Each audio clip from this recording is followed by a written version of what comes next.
नमस्कार। जनता पॉलिटिक्स में एक बार फिर आप सबका स्वागत है। क्या आपको पता है कि रोमन साम्राज्य, जो कि एक समय यूरोप की सबसे उत्कृष्ट सभ्यता थी, उसका पतन कैसे हुआ? हर भारतीय के लिए, हर हिंदू के लिए यह जानना बहुत ज़रूरी है कि रोमन साम्राज्य का पतन क्यों और कैसे हुआ। अब आप सोचेंगे कि भला क्यों ज़रूरी है?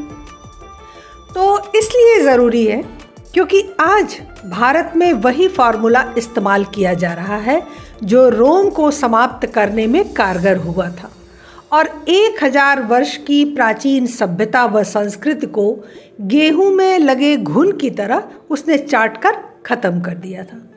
तो आइए शुरू करते हैं रोम की कहानी और हर कदम पर यह देखते हैं कि भारत में कैसे वह रणनीति लागू की जा रही है। कहा जाता है कि रोम एक दिन में नहीं बनाया गया था और न ही रोमन साम्राज्य एक दिन में गिर गया। बहुत से कारण थे, बहुत लंबा समय लगा, सैकड़ों वर्ष लग गए इस सभ्यता को नष्ट होने में। रोमन साम्राज्य हिंदुओं और ग्रीक साम्राज्य की तरह एक पगान धर्म को मानता था जिसमें मूर्ति पूजा होती है। उनके बहुत से देवी देवता ठीक हमारी ही तरह थे। हिंदुओं की तरह रोमन भी एक त्रिमूर्ति की पूजा करते थे जो जुपिटर, मार्स और क्यूरिनस की मूर्ति थी, बिल्कुल ब्रह्मा विष्णु महेश जैसी। वे कर्मकांडी थे। सभी जीवन की प्रक्रियाओं को उचित ढंग से करना और जीवन शैली में कर्म कांड के उचित तरीकों को अपनाना वो उनके लिए बहुत महत्वपूर्ण था। मतलब ये कि वे संस्कारों को प्राथमिकता देते थे। इसके कुछ समय बाद वहाँ ईसाई धर्म का आगमन हुआ जो कि अपने परमेश्वर की आराधना करते थे। उन्हें मूर्ति पूजा से नफरत थी। वे किसी सामाजिक या धार्मिक समारोहों में भाग नहीं लेते थे। इन वजहों से रोम के लोग उन्हें नापसंद करते थे। देवताओं की पूजा न करने और मंदिर या थिएटर न जाने की वजह से लोग उन्हें देश की शांति और समृद्धि के लिए खतरा मानते थे। वो सम्राट के आगे झुकते नहीं थे। यह बात भी रोम के लोगों को सही नहीं लगती थी। रोम में करीब 100-150 सालों तक ईसाइयों का खूब उत्पीड़न हुआ। अनेक सम्राटों ने उन्हें मरवाया, उनके चर्च तोड़वाए, लेकिन वे चुपचाप अपने धर्म का प्रचार करते रहे और राजनीति में अपनी घुसपैठ बनाते रहे। इसके बाद उन्होंने रोमन मान्यताओं और परंपराओं पर कुठाराघात प्रारंभ किया। वे रोमन के देवी देवता और संस्कारों को तुच्छ और पाखंड साबित करने लगे और धीरे धीरे उनके मूल्यों को नष्ट करने लगे। इस वजह से ईसाइयों और रोमन लोगों के बीच संघर्ष होने लगा, जिसके बाद ईसाइयों का उत्पीड़न और बढ़ा दिया गया। इसी संघर्ष ने बाद में जाकर गृह युद्ध का रूप ले लिया।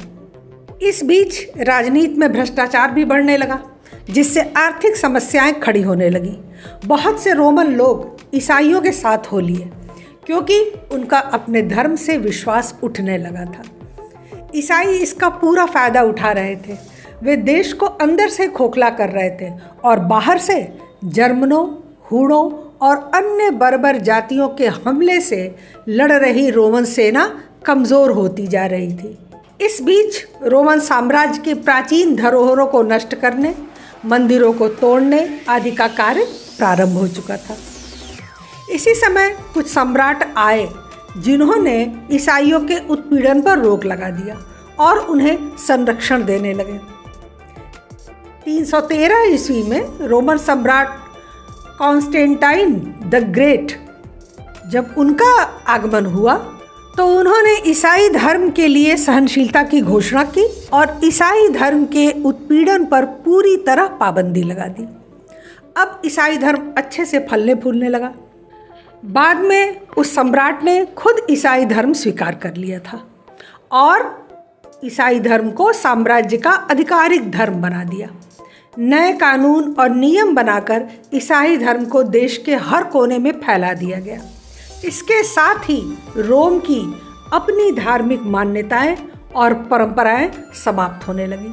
फिर भी वहाँ के लोग सम्राट को अपना देवता मानते थे क्योंकि ये कल्चर था वहाँ का। लेकिन समय बीतने के साथ सम्राट के अधिकार और उनकी विश्वसनीयता कम होने लगी और फिर रोम चर्च द्वारा संचालित होने लगा। धीरे धीरे करके पेगास धर्म विलुप्त होने लगा और फिर रोमन साम्राज्य की धरोहरों और निशानियों को ध्वस्त कर दिया गया। बहुत से लोगों के समूह अंतिम समय तक लड़ते रहे, लेकिन वे कुछ कर न सके। अब आपको रोम साम्राज्य और भारत के बीच की जो समानता है वो स्पष्ट हो रही होगी। ईसाई और इस्लाम धर्म का आगमन यहाँ हो चुका है। उनके संरक्षण और फलने फूलने की व्यवस्था भी हो चुकी है। उनके खिलाफ छोटे से अपराध या उत्पीड़न पर देशव्यापी हंगामा भी खड़ा होने लगा है। बहुत से हिंदू आज उनके साथ खड़े हैं। नेता और सरकारी तंत्र, न्यायालय व प्रशासन सब उनका साथ देते हैं। सहनशीलता का पाठ हिंदुओं को पढ़ाया जाने लगा है। उनका धर्म फलने फूलने लगा है और हमारा धर्म सिमटता जा रहा है। हम मंदिरों के लिए लड़ रहे हैं और वे कहीं भी चर्च और मस्जिद के लिए नहीं लड़ रहे हैं। उन्हें इसकी आवश्यकता ही नहीं है। धार्मिक मान्यताओं और परंपराओं पर कुठाराघात प्रारंभ हो चुका है। कहीं होली पर रोक लगाई जा रही है, उसका तमाशा बनाया जा रहा है। कहीं दिवाली पर पटाखे छोड़ने पर, कहीं दही हांडी की ऊंचाई 20 फीट तय करके उसका रोमांच और महत्व खत्म कर दिया जा रहा है। कहीं नववर्ष और दुर्गा पूजा के जुलूस पर प्रतिबंध लगाया जा रहा है, पाबंदियां लगाई जा रही हैं। त्योहारों में मस्जिदों को ढककर बचाया जा रहा है और मंदिरों को तोड़कर रास्ते और उद्यान बनाए जा रहे हैं, कॉरिडोर बनाए जा रहे हैं। बिंदी और सिंदूर को ऐड से हटाया जा रहा है और बुर्का पहनने को अधिकार और सुरक्षा बताया जा रहा है। धर्म ग्रंथों को फाड़ा और जलाया जा रहा है। भगवान को खुलेआम अपशब्द बोले जा रहे हैं। मूर्तियां तोड़ी जा रही हैं। शिवलिंग पर पैर रखकर फोटो पोस्ट की जा रही है।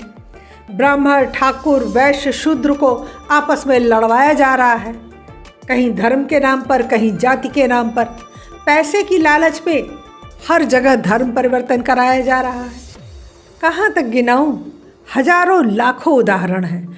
गाय से गीता तक सब अपमानित हो रहे हैं। विधर्मियों की संख्या बढ़ती जा रही है। उनके खिलाफ बोलने पर भी पाबंदी है। हिंदू धर्म के सिवा किसी धर्म के खिलाफ आप कुछ भी सार्वजनिक मंच से बोल नहीं सकते। हिंदू धर्म को बदनाम और ओछा दिखाने के लिए रोज नए हथकंडे अपनाए जा रहे हैं। एक हिंदू द्वारा किया गया रेप 100 मुस्लिम व ईसाइयों द्वारा किए गए रेप पर भारी पड़ रहा है। हिंदुओं के मुद्दे उछाले जा रहे हैं, अन्य धर्मों के दबाए जा रहे हैं और यह सब कुछ हिंदू धर्म के बहके हुए और नास्तिक लोग ही कर रहे हैं। मुस्लिम इनके शाह पर ज़रूर कुछ बोल देते हैं, लेकिन ईसाई चुपचाप अपना काम कर रहे हैं। एक के बाद एक राज्यों को धर्म परिवर्तन द्वारा हथियाते जा रहे हैं बिना कोई हो हल्ला किए।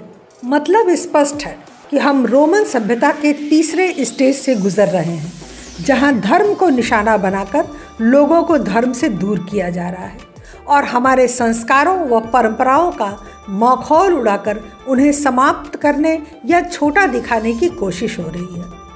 थर्ड स्टेज तक भी स्थितियां नियंत्रण में शायद लाई जा सकें, लेकिन फोर्थ स्टेज में मर्ज लाइलाज हो जाएगा। इसलिए यहाँ जनता की जिम्मेदारी बड़ी हो जाती है। हमें इसी स्थिति में इस आक्रमण को नियंत्रित करना है। गेहूं से घुन को अलग कर देना है। अभी बहुत कुछ हमारे हाथ में है। हमारी अर्थव्यवस्था अभी मजबूत है, हमारी सेनाएं मजबूत हैं, लोकतंत्र प्रणाली मौजूद है जिसमें हमें राजा चुनने का अधिकार है। हम अभी भी बहुसंख्यक हैं, हम जागरूक हैं और राष्ट्र प्रथम की भावना अधिकाधिक लोगों में बसी हुई है। फिर हमें करना क्या है? सबसे पहले हमें मुंहतोड़ जवाब देना सीखना होगा। धर्म विरोधी छोटी या बड़ी मुहिम को इतनी ज़बरदस्त ढंग से कुचलना होगा कि जयचंदों को हर बार असफल होना पड़े। देश के खिलाफ बोलने वालों को नंगा करना होगा। छोटा हैंडल हो या बड़ा हैंडल, जहां भी हिंदुओं के खिलाफ कोई खबर आए, बिना जाति कुजाति देखे भिड़ जाना है।